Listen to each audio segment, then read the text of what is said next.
thunderstorm warning for northeastern Elmore County, central Tallapoosa County, southeastern Coosa County, until 3:30 p.m. Central Daylight Time.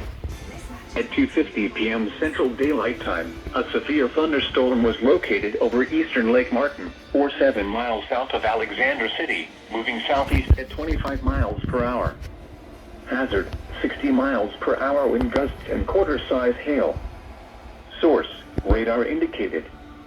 Impact, hail damage to vehicles is expected. Expect wind damage to roofs, siding, and trees.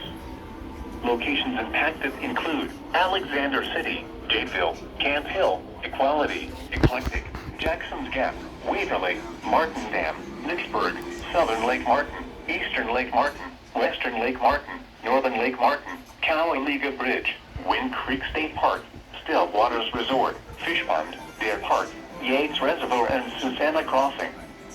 For your protection, move to an interior room on the lowest floor of a building. Repeating, a severe thunderstorm warning has been issued until 3:30 p.m. Central Daylight Time for the following county: Coosa, Alabama,